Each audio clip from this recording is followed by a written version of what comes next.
नमस्कार दोस्तों, इस वीडियो में जानेंगे आज दिन भर की जम्मू और कश्मीर की 20 बड़ी खबरों को, साथ ही देश और दुनिया की कुछ महत्वपूर्ण खबरें भी देखेंगे। तो वीडियो के लिए एक लाइक जरूर करें।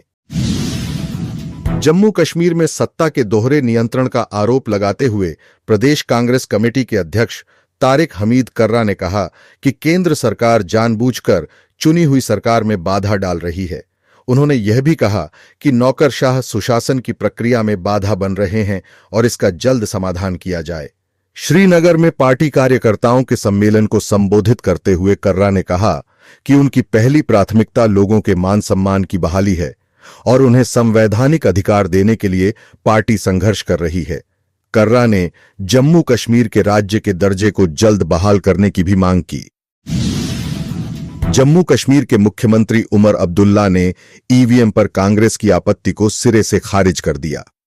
सीएम अब्दुल्ला ने नसीहत देते हुए कहा कि कांग्रेस को ईवीएम पर रोना बंद कर देना चाहिए और अपनी हार को स्वीकार करना चाहिए।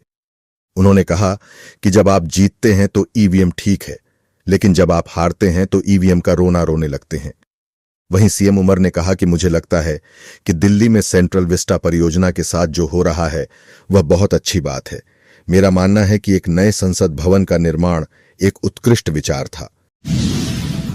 हीरानगर में हिंदू सनातन एकता की ओर से रविवार को कस्बे में जागरूकता यात्रा निकाली गई। इसमें संत समाज के लोगों के अलावा स्थानीय लोग और विधायक विजय शर्मा भी शामिल हुए। शांति निकेतन आश्रम से यह धार्मिक यात्रा शुरू हुई। यात्रा की अगुवाई कर रहे संजय कृष्ण शास्त्री ने बताया कि सनातनियों को एकजुट करने के उद्देश्य से इस यात्रा का आयोजन किया गया है ताकि लोगों को जागरूक किया जा सके। सभी हिंदू सनातनी हैं और सबको एकजुट होना चाहिए। जात पात को छोड़कर जब सब सनातनी एक हो जाएंगे तो विधर्मी सनातन को कोई नुकसान नहीं पहुंचा सकते। उन्होंने बताया कि भविष्य में भी सनातनियों में जागरूकता के लिए इस तरह के कार्यक्रमों का आयोजन किया जाता रहेगा। पुंछ जिला के डीडीसी विकास कुंडल ने खाद्य नागरिक आपूर्ति एवं उपभोक्ता मामले विभाग की राशन कार्डों के ई-केवाईसी और अन्य योजनाओं की प्रगति की समीक्षा की। बैठक के दौरान स्टॉक की स्थिति, आपूर्ति वितरण, शिकायत निवारण तंत्र और अन्य प्रासंगिक मामलों के बारे में गहन चर्चा हुई। उन्होंने प्रत्येक तहसील से ई-केवाईसी रिपोर्ट की समीक्षा की और सभी टीएसओ को अपने अधिकार क्षेत्र के तहत ई-केवाईसी पंजीकरण के 100% पूरा होने को सुनिश्चित करने पर जोर दिया। कांग्रेस की जम्मू कश्मीर में मिली करारी हार के बाद से ही पार्टी कारणों का पता लगाने में जुटी थी। हार के कारण का पता लगाने के लिए गठित कमेटी ने रिपोर्ट तैयार कर ली है। इसमें पार्टी के जम्मू कश्मीर प्रभारी और सह प्रभारी की भूमिका पर सवाल उठाए गए हैं। कहा गया है कि इन्होंने चुनाव को गंभीरता से नहीं लिया और न तो खुलकर प्रचार किया और न ही प्रत्याशियों को उतारने में सही से रणनीति बनाई। यहां तक कि चुनाव के बाद ये दोनों जम्मू कश्मीर में नजर भी नहीं आए। कमेटी ने इस रिपोर्ट को जम्मू संभाग के सभी 10 जिलों में जाकर पार्टी नेताओं और कार्यकर्ताओं से बातचीत के आधार तैयार किया है। वहीं खबर है कि 18 दिसंबर को कांग्रेस पार्टी अदानी व मणिपुर के हालात पर जम्मू में प्रदर्शन भी करेगी। पीडीपी के युवा अध्यक्ष और पुलवामा के विधायक वहीद पारा ने रविवार को कहा कि एक राष्ट्र एक चुनाव सीधे तौर पर जम्मू कश्मीर की राजनीतिक, कानूनी और सांस्कृतिक पहचान को खतरे में डालती है। इससे जम्मू कश्मीर की राजनीतिक आवाज पूरी तरह से मिट जाएगी। इंटरनेट मीडिया एक्स पर उन्होंने लिखा कि यह प्रस्ताव सिर्फ एक प्रशासनिक बदलाव नहीं है। हमारा क्षेत्र अपनी विशिष्ट आवाज और पहचान के लिए लंबे समय से संघर्ष कर रहा है। अनुच्छेद 370 का निरस्तीकरण एक झटका था और एक राष्ट्र एक चुनाव ने हमारी राजनीतिक आवाज के बचे हुए हिस्से को भी मिटाने का जोखिम है। सुरक्षा बलों ने सीमा पार से तस्करी की कोशिश को किया नाकाम। एलओसी के पास 5.5 किलो हेरोइन के साथ 2 गिरफ्तार। जी हां दोस्तों, जम्मू कश्मीर के राजौरी में बॉर्डर के पास 2 नशा तस्करों को गिरफ्तार किया गया है। इनके पास से 5.5 किलोग्राम हेरोइन जब्त की गई, जिसकी कीमत अंतर्राष्ट्रीय बाजार में करोड़ों रुपए है। इन्हें देर रात सेना और पुलिस द्वारा चलाए गए एक संयुक्त अभियान के दौरान गिरफ्तार किया गया। बता दें कि इससे पहले बीएसएफ ने जम्मू के अरनिया सेक्टर में अंतर्राष्ट्रीय सीमा पर एक पाकिस्तानी ड्रोन और लगभग आधा किलोग्राम उच्च श्रेणी के नशीले पदार्थ बरामद किए थे। राजौरी जिले के बड़ाल गांव में बुखारी और बेहोशी के बाद 7 लोगों की मौत की जांच में अभी कुछ भी निष्कर्ष नहीं निकला है। वहीं जांच में सहायता के लिए पुणे स्थित राष्ट्रीय विषाणु विज्ञान संस्थान पीजीआई चंडीगढ़ और दिल्ली स्थित राष्ट्रीय रोग नियंत्रण केंद्र एनसीडीसी के विशेषज्ञों की एक टीम राजौरी में पहुंच चुकी है। जांच में 7 से अधिक टीमें लगी हैं। स्वास्थ्य और चिकित्सा शिक्षा मंत्री सकीना इट्टू और जल शक्ति मंत्री जावेद अहमद राणा रविवार को स्थिति की समीक्षा के लिए कोटरंका पहुंचे। बता दें कि इसी बीमारी में 28 ग्रामीण प्रभावित हुए हैं। हालांकि अब जम्मू और राजौरी के अस्पतालों में भर्ती लोगों में सभी की हालत स्थिर है। कठुआ में अतिरिक्त सत्र न्यायाधीश ने युवक के साथ मारपीट के मामले में फरार 3 आरोपियों की अंतरिम जमानत याचिका खारिज कर दी।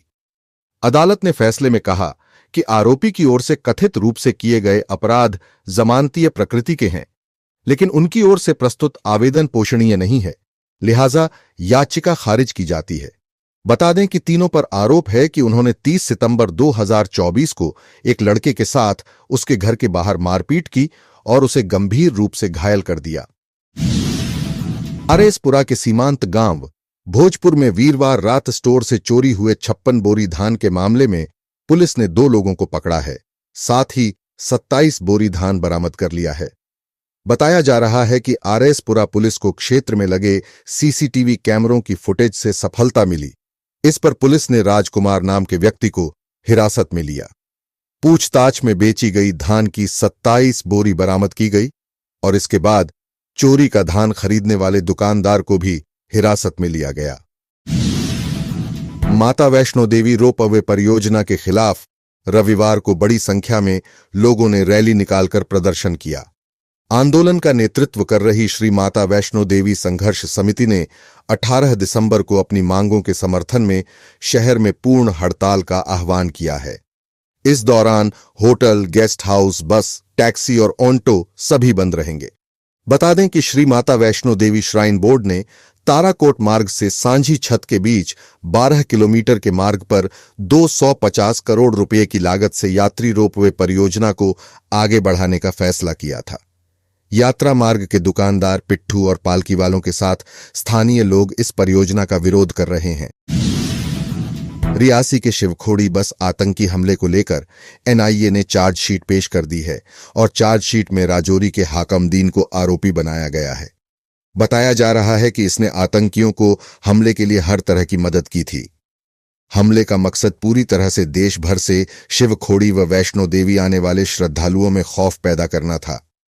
यही नहीं, आतंकी स्थानीय लोगों में भी भय पैदा करना चाहते थे, इसलिए जानबूझकर बस को निशाना बनाया गया ताकि देश भर के वैष्णो देवी श्रद्धालुओं को जम्मू कश्मीर आने से रोका जाए। एनआईए की जांच में पता चला कि हाकम ने आतंकियों के लिए भोजन और रहने की व्यवस्था के अलावा हमले की जगह भी पहचान करने में मदद की थी। हालांकि दोस्तों, अभी इस मामले में शामिल तीनों आतंकियों के बारे कोई पता नहीं चला है। जम्मू कश्मीर में सर्दी का सितम लगातार बढ़ रहा है और तापमान में लगातार गिरावट दर्ज की जा रही है। मौसम विभाग ने 22 दिसंबर को ऊंचाई वाले इलाकों में हल्की बर्फबारी की संभावना जताई है। पूरे कश्मीर में न्यूनतम तापमान 0 से नीचे चल रहा है। 21 दिसंबर से चिल्लई कलां शुरू हो रहा है। वहीं इस दौरान ठंड के और बढ़ने के आसार हैं। बॉलीवुड सुपरस्टार सनी देओल की आने वाली फिल्म बॉर्डर 2 की शूटिंग जम्मू कश्मीर में हो सकती है। यह फिल्म भारत पाकिस्तान की 1771 की जंग पर आधारित है। इसमें सनी देओल के अलावा वरुण धवन और दिलजीत दोसांझ भी मुख्य किरदारों में नजर आएंगे। सूत्रों के अनुसार इस फिल्म की शूटिंग यूं तो नवंबर 2024 में प्रस्तावित थी, लेकिन कुछ कारणों से नहीं हो सकी। अब नए वर्ष में इसे शूट किया जा सकता है। बताया जा रहा है कि जम्मू कश्मीर में शूटिंग के लिए 2 जगहों का चयन किया गया है। इसके लिए फिल्म निर्माताओं ने भारतीय सेना से अनुमति भी मांगी है। डोडा पुलिस ने गैर कानूनी गतिविधियां के तहत 2 अलग-अलग मामलों में 7 आतंकी मददगारों के खिलाफ विशेष अदालत में आरोप पत्र दाखिल किए हैं। इनमें एक OGW POK में रह रहा है। यह कार्रवाई गंदोह पुलिस स्टेशन में दर्ज मामले में 3 आरोपी सफदर अली, मुबाशर हुसैन और सज्जाद अहमद के खिलाफ की गई है। ये सभी टांटा, तहसील कहरा, जिला डोडा के निवासी हैं। दूसरी कार्रवाई भद्रवाह में दर्ज चार्जशीट में शामिल 4 व्यक्तियों के खिलाफ की गई है। इनमें मुख्य आरोपी ट्रोन का मोहम्मद रफी और फगसू का मोहम्मद अमीन भट्ट उर्फ खुबैब शामिल है, जो वर्तमान में पाकिस्तान अधिकृत कश्मीर यानी POK में रह रहा है। सुप्रीम कोर्ट ने सोमवार को एक केस की सुनवाई करते हुए देश के युवाओं को नसीहत दी कि नशे में डूबने का मतलब कूल होना नहीं है और इससे बचना चाहिए। अदालत ने कहा कि दुखद है कि इन दिनों नशा करने या उसकी लत का शिकार होने को कूल होने से जोड़ दिया गया है। जस्टिस BV नागरत्ना और जस्टिस N कोटेश्वर सिंह ने ड्रग तस्करी के मामले की सुनवाई करते हुए ये बात कही। अदालत ने कहा कि नशे की लत से युवाओं को बचाने के लिए पेरेंट्स, समाज और सरकारी एजेंसियों को प्रयास करने होंगे। हमें कुछ गाइडलाइंस भी तय करनी चाहिए जिसके अनुसार एक्शन लिया जाए और युवाओं को इससे बचाया जाए। अदालत ने कहा कि यह चिंता की बात है कि पूरे भारत में ड्रग्स का रैकेट चल रहा है। इसका प्रभाव सभी समाज, आयु और धर्म के लोगों में दिख रहा है। इजरायल ने 12 साल बाद बोला, सबसे बड़ा हमला। सीरिया में आया तेज भूकंप, परमाणु बम विस्फोट जैसा दिखा नजारा। जी हां दोस्तों, इजरायल ने सीरिया के टाटस शहर में 12 साल का सबसे बड़ा हमला बोला है। यह हमला इतना जोरदार था कि पूरे इलाके में भूकंप आ गया और रिक्टर पैमाने पर इसे 3 मापा गया है। इस हमले के बाद आग का विशाल गोला देखा गया। यह ठीक उसी तरह से होता है जैसे परमाणु विस्फोट में होता है। बताया जा रहा है कि यह धमाका करीब 30 मिनट तक चला और पूरे इलाके में तोप के गोलों और हथियारों के नष्ट होने की आवाज सुनाई देती रही। 200 किलोमीटर प्रति घंटे की रफ्तार से आए चिड़ो चक्रवात ने फ्रांस के एक मायोट द्वीप पर ऐसी तबाही मचाई है कि यहां के लोग कह रहे हैं कि यह परमाणु युद्ध के बाद जैसी तबाही है। यहां के घर, अस्पताल, बाजार तो छोड़ें, पूरे के पूरे मोहल्ले ही खत्म कर दिए हैं। शनिवार देर रात आए इस तूफान से सैकड़ों लोगों की मौत हो गई है। कहा जा रहा है कि मौतों का आंकड़ा 1000 से कहीं ज्यादा हो सकता है। बता दें कि मायोट द्वीप पर रहने वाले लोग बेहद गरीब हैं और यह मुस्लिम बहुल आबादी वाला स्थान है। खबर है कि विश्व बैंक ने कंगाली की दहलीज पर खड़े पाकिस्तान को बहुत बड़ा झटका दिया है। इस अंतर्राष्ट्रीय संस्था ने जरूरी शर्तों को पूरा न कर पाने के कारण पाकिस्तान को मिलने वाले $500 मिलियन के कर्ज को रद्द कर दिया है। बैंक ने कहा है कि अब चालू वित्त वर्ष में पाकिस्तान को कोई कर्ज नहीं मिलेगा। वहीं इसे पाकिस्तानी अर्थव्यवस्था के लिए बहुत बड़ा झटका बताया जा रहा है।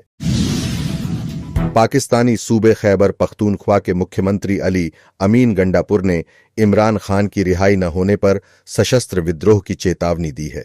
उन्होंने कहा है कि अगर इमरान खान को रिहा नहीं किया गया तो उनकी पार्टी के कार्यकर्ता बंदूकें लेकर सड़कों पर उतरेंगे।